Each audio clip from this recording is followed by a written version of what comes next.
Assalamu alaikum friends, welcome to Huzafa Academy. Today we will learn about contractions in English.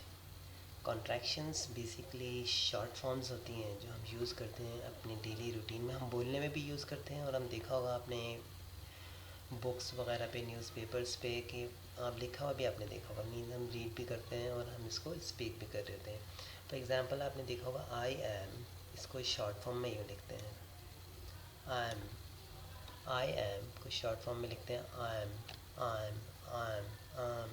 M. He is, he is को his लिखेंगे.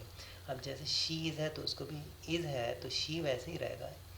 Apostrophe ऊपर ये बनाएंगे comma, उसके बाद S लगा देंगे. शीज़ इज़ होगा. अगर ही के साथ इज़ हो, शी के साथ इज़ हो, अहमद के साथ इज़ हो तो यहाँ एपोस्ट्रोफी यूँ ही यूज़ होती है.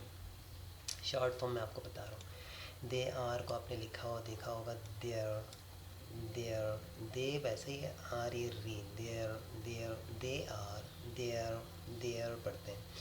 वी के साथ आर हो, यू के साथ आर हो तो वी वैसे ही रहेगा, एपोस्ट्रोफी के बाद आर ई लगा देते हैं. वी आर, यू आर हो, यूर.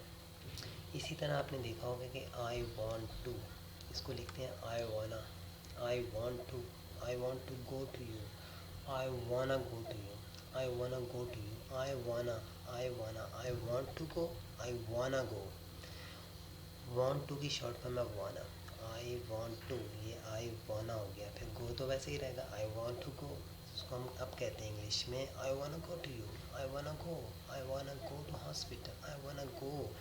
तो बेसिकली आई कैन नॉट को पढ़ते हैं I can't, I can't, can not है. आई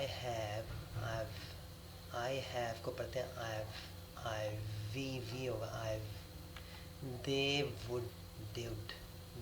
वुड हो या दे हैड हो. दे या हैड के लिए मैं बता रहा हूँ, हैड के लिए दे हैड. दे हैड लिखा हो तो इसकी भी शॉर्ट फॉर्म यही है, दैट पढ़ेंगे इसको, दैट. यू विल हो, यू शैल हो तो उसको लिखेंगे यूल. यू के बाद ये अपॉस्ट्रोफी के बाद डबल एल लग जाता है तो इसका मतलब है यू विल लिखा हुआ है, you'll. Do not, don't.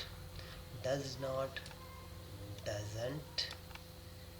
Have not, haven't. इसी तरह माय डियर फ्रेंड्स और भी मज़ीद शॉर्ट फॉर्म्स होती हैं जो हम अपने नेक्स्ट लेक्चर में और अपनी आने वाली वीडियोस में डिस्कस करेंगे. उम्मीद है आपको कॉन्ट्रैक्शंस के बारे में पता होगा और आपको वीडियो पसंद आएगी, आपके लिए बड़ी हेल्पफुल साबित होगी. Thanks for watching. अल्लाह हाफिज़.